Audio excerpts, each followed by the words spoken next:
Used to be dead down. I was like jet now. We'll play radio.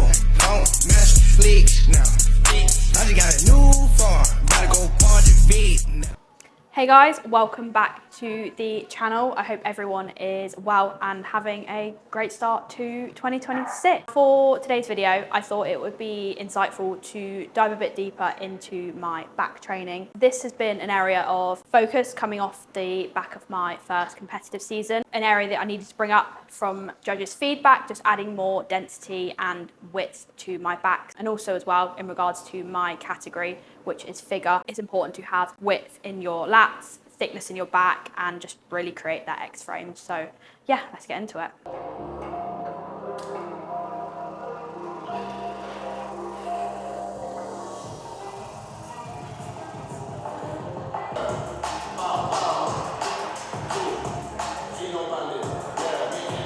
So exercise one of my pull day, we start with an upper back pull down. A lot of you might know this as a lat pull down, but I don't really like to call it a lat pull down because the lats aren't being biased in this movement. It is more targeting the upper back. You can't completely isolate an area of your back with movements, but you can adjust your arm positioning, your elbow direction in order to bias certain areas. So yeah, this is upper back focus. 3-ish warm-up sets on my first exercise, just get a bit of blood flow in the upper back.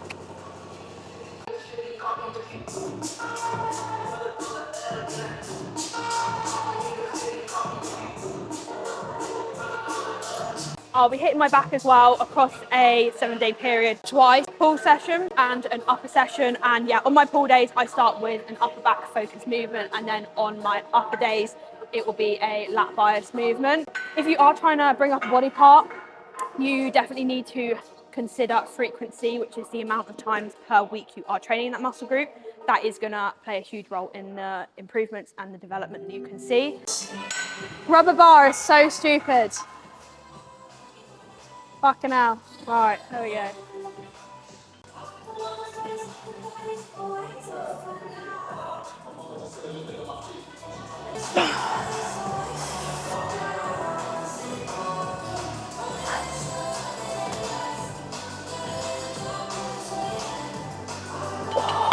One thing that has massively improved my approach to training my back is, as I mentioned, learning how the direction of your elbow determines which area of your back you're biasing.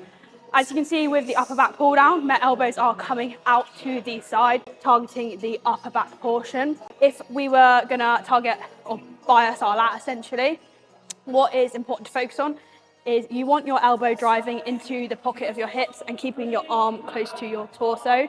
This is going to ensure that you're getting your lat short, and also making sure that with lat bias movements, you're not going into too much scapular protraction, which is where the shoulder is elevated, because this is going to remove the tension from the lats, and your upper back is going to take over. With an upper back movement, it's the opposite. You want to focus on full scapular protraction, which is extension and retraction of the shoulder blades.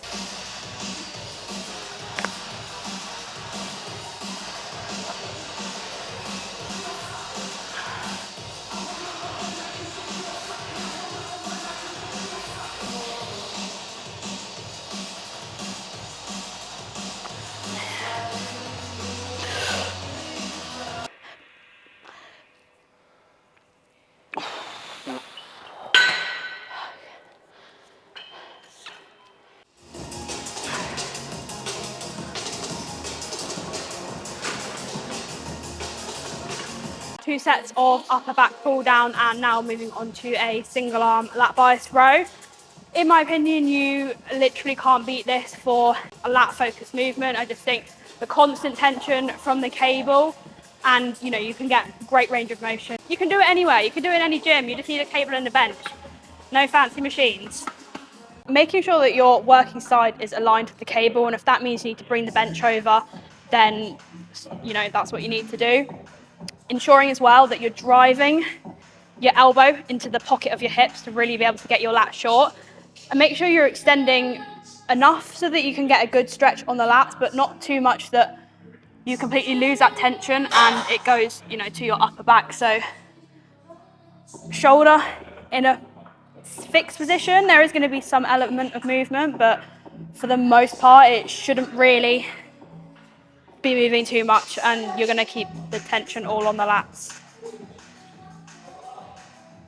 Making sure you're stable within the movement, so creating that brace through pushing your arm on the pad and also driving your working side foot into the ground. With any movement that you can create more stability, you're going to be able to produce more force, you're going to feel more powerful, and ultimately, if we can do that, you're going to be able to create more stimulus and get whammed. So yeah.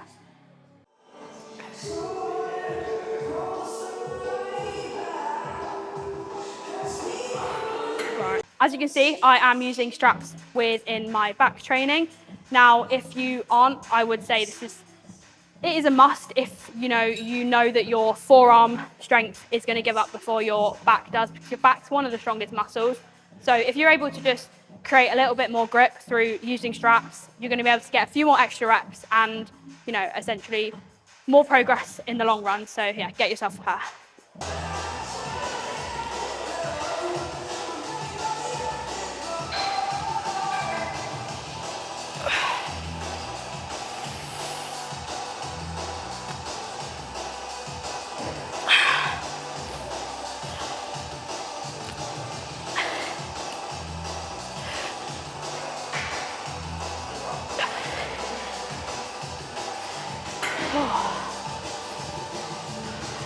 When it comes to any unilateral movement, you definitely should include it within your training.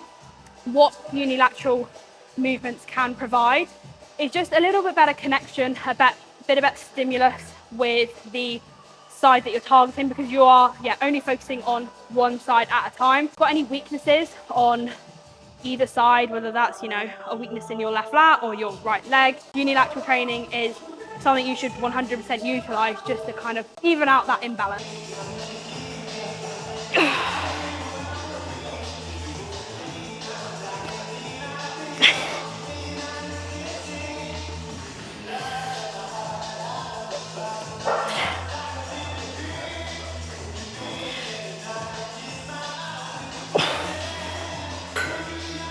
I always like to start with my stronger side, then match reps with my weaker side. And if that means that I kind of need to do 1 or 2 assisted reps to match my stronger side, then so be it. I don't find I have too much discrepancy within my strength training from this. You could argue that you should do your weaker side and match the stronger side. At the end of the day, there's no right or wrong way, it's just what I prefer to do.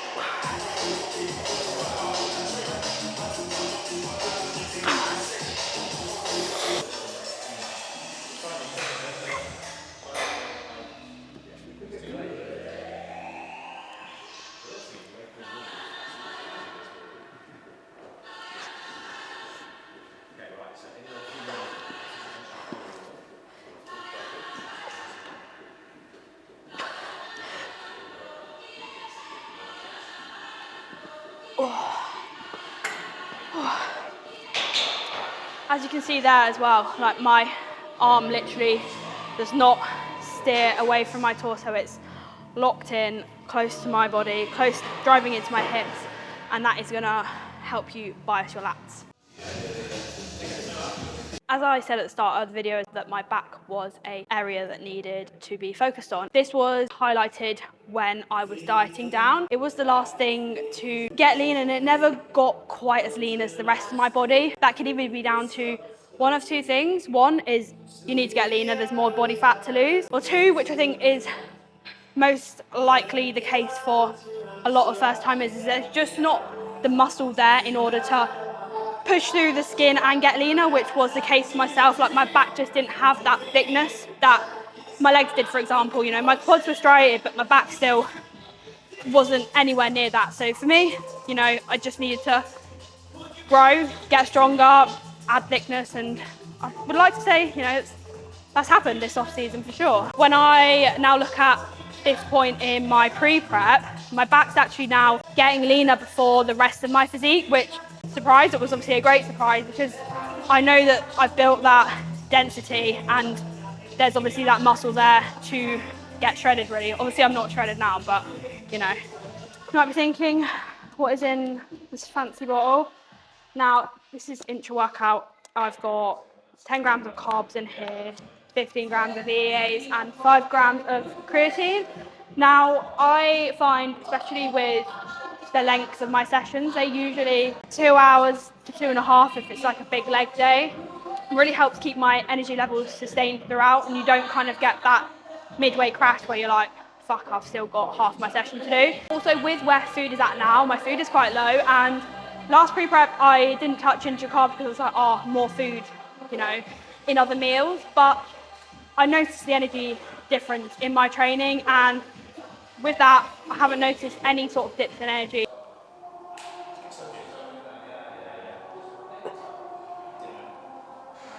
Exercise 3, we are onto the T-bar row, which is going to be biasing the upper back. With this, you want to be getting as much movement through your shoulder blades as possible. So we're going to be extending all the way down, driving our elbows as far back as we can.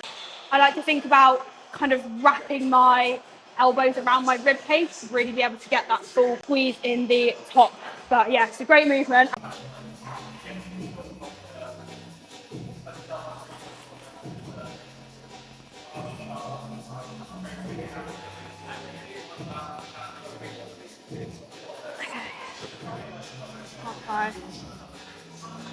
Something that all holds a lot of power within your performance in the gym is how you talk to yourself before your set, how you talk to yourself on the way to the gym. So for example, if I'm about to go and do my top set on T-bar row and I'm like, oh, this is probably gonna be heavy, I'm like probably not gonna be able to lift it that well, like you've already set the tone for that set. You've already set yourself up to fail basically. So speak to yourself positively.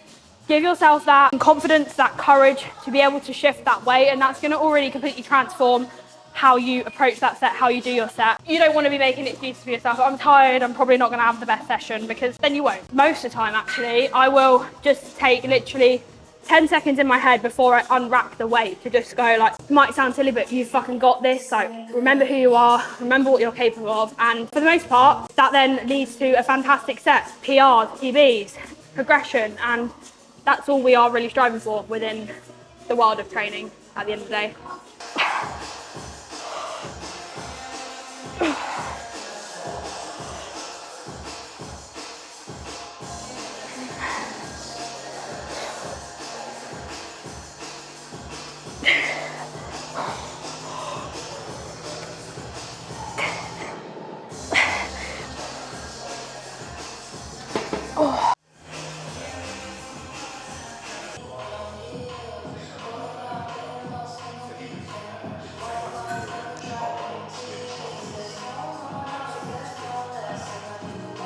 Exercise 4, we've got a single arm horizontal cable row, which is going to be targeting more your mid lat, and the high lat pull down we did for exercise 2 was more lower lat. So slightly different portion of the lat, but same principles apply with elbow direction and shoulder, keeping your shoulder fixed essentially.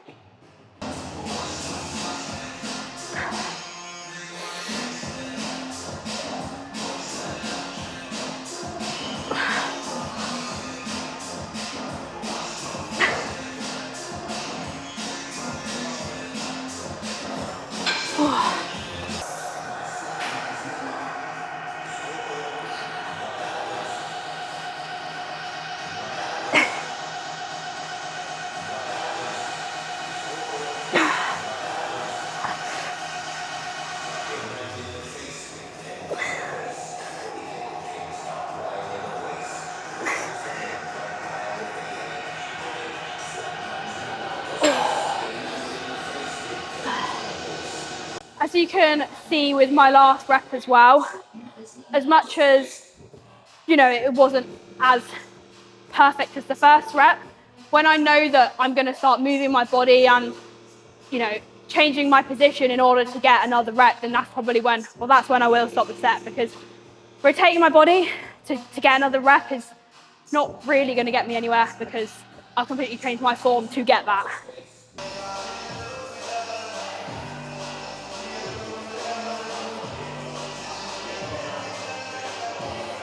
Going on to rear delts now for exercise number 5. That concludes the back portion of the session. 4 movements from high, low to mid planes of motion is all you need to get an effective, good back workout. You don't need to be doing a ton of different exercises. Pick ones that you connect well with, high, mid, low, and yeah, complete back workout.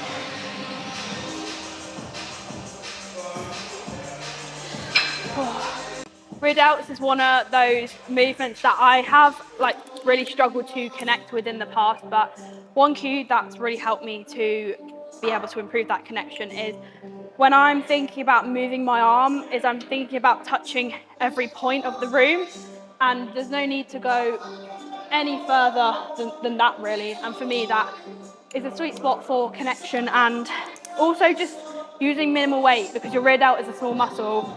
If you are able to shift a lot of weight, unless you're obviously massive, but yeah, if you are able to shift a lot of the weight with your rear delts, then it's likely your traps and your upper back are all gonna play a role in that as well.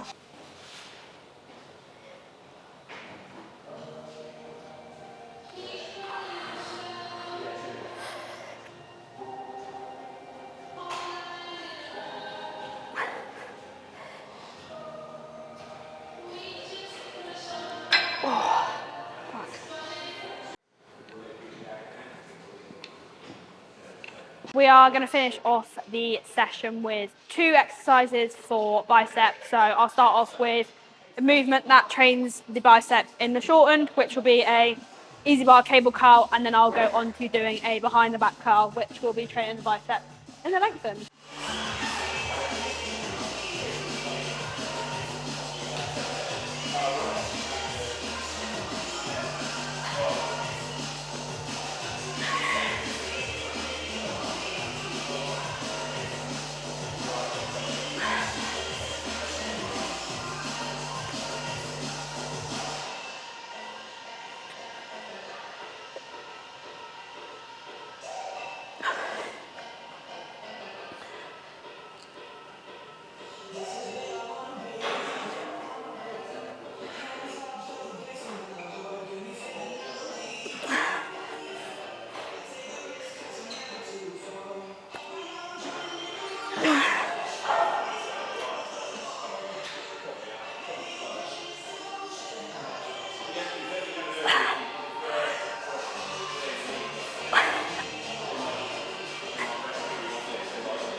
Oh, fuck hell.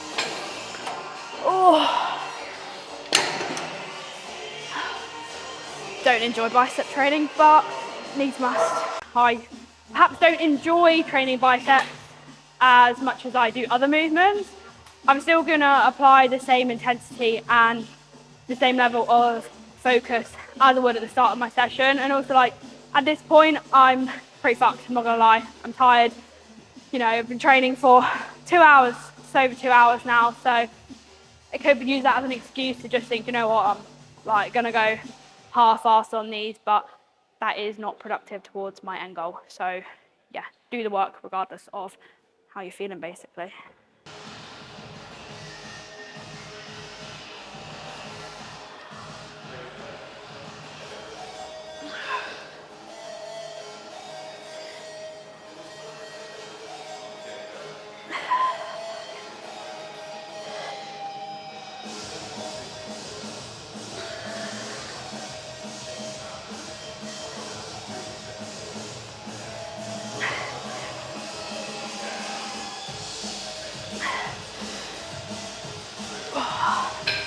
I like to work in 10 to 15 rep ranges for biceps. That was 7 reps, so slightly overshot it, but it's not the end of the world. It's not a redundant set, and yeah, it's just is what it is, basically.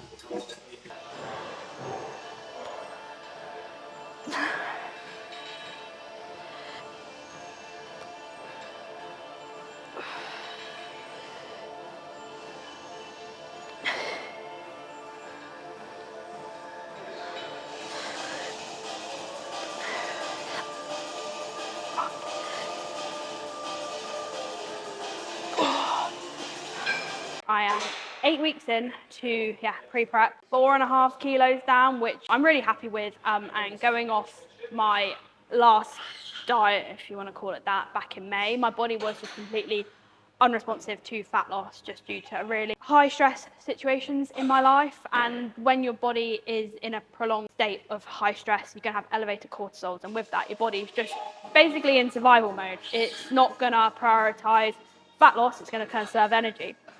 So yeah, basically I'm, having a much better response to fat loss this time round. My food is 1,800 calories on a training day, and I've took a slightly different approach to how I prioritize my carbs in comparison to last pre-prep. Last time I'd have carbs with every meal and obviously have more carbs around my training pre and post. This time I have pretty much got trace carbs for my 3 other meals other than my pre and post, and then 10 grams in intra, which has really massively leveled up my training. Yeah, I have like just under half of my carbohydrates for the day in my pre-workout meal, and training's still progressing. Obviously I get tired towards the end of the sessions, but that's inevitable. I would if I was on 3,000 calories. But yeah, and most importantly, like training is still progressing, lifts pretty much maintaining or taking like rep progression. So very happy overall with how that's moving.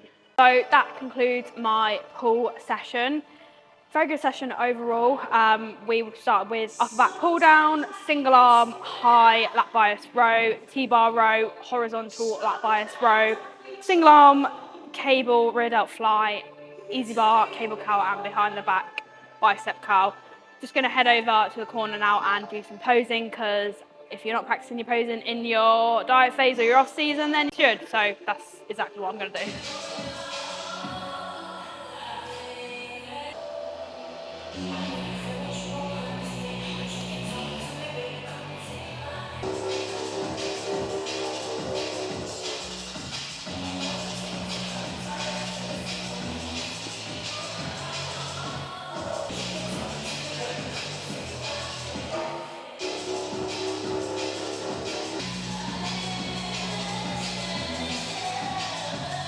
So that concludes both training and posing. I'm going to go through a few questions that I popped up on my story the other day. So someone has asked how to manage hunger on a prep or diet.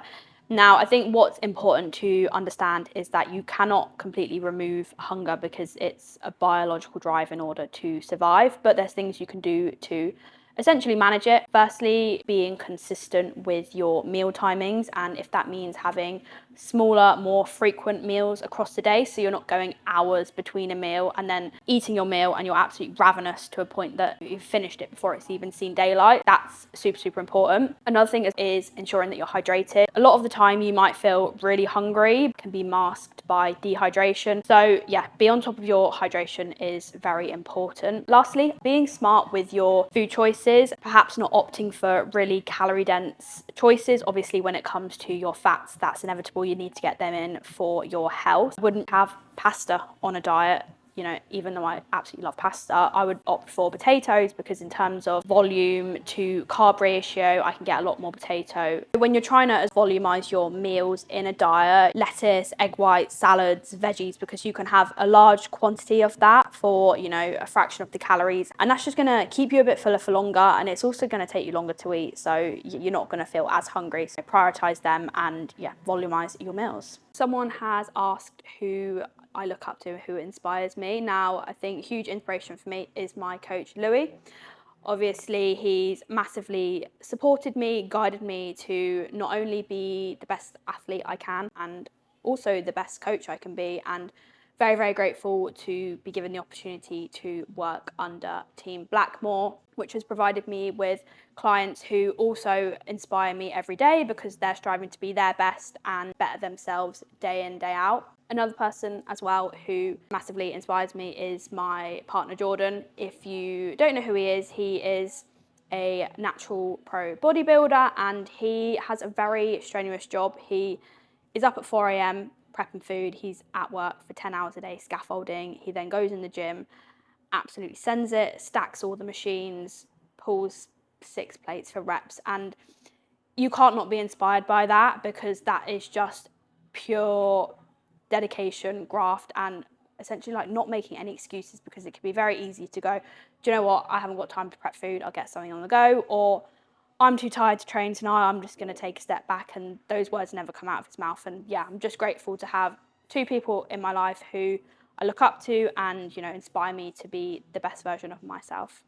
The question that everyone asks is, will I always stay natural? And the answer is yes. I mean, I love bodybuilding, but I love even more natural bodybuilding. That's just where, you know, my passion lies. And my goal within that is to be the best natural female figure athlete I can be and really push the limits when it comes to physique development in that aspect, and yeah, really showcase what can be achieved as a natural female, because I think a lot of people don't reach their full potential. Yeah, I just want to prove that the sky's the limit, really. Tips for a first timer. Now, I think the most important thing to think about when you are competing for the first time is just forget about who else is going to be on stage. Stop trying to find who you're going to be competing against, because that pressure and comparison that, you know, you essentially put on yourself trying to find competitors is going to take away from your own process. It's going to add stress to your process, and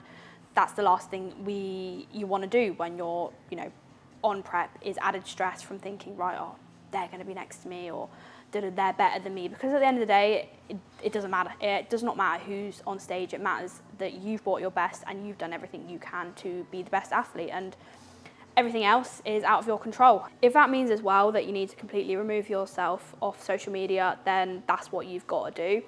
The more content you're seeing of people you might be against, the algorithm's gonna put that on your feed. So yeah, you're just gonna be constantly seeing people you're gonna be potentially against, and that's not gonna be adding any value to your journey, and it's just gonna take away from your prep, and it's going to make it not enjoyable, and that's the last thing you want when it comes to your first time. And just most importantly, enjoy it, because yeah, you're only going to be a first time competitor once. How do you know if you're doing too much volume in the gym? When it comes down to volume, 2 of the most important things to consider are: 1, are you feeling extremely sore for prolonged periods of time after your session? Then perhaps there is too much volume in your training. Now obviously, if it's the first week of training plan, you know, soreness is going to be higher than had it have been like, you know, 3-4 weeks into your plan. But if that is still persistent, then, you know, perhaps you need to look at how much work you're actually doing in the gym. Another thing as well is, are you able to progress your lifts? Now that's why I'm a huge fan of logbooking, because it's just a tool that you can track, you know, lifts over time.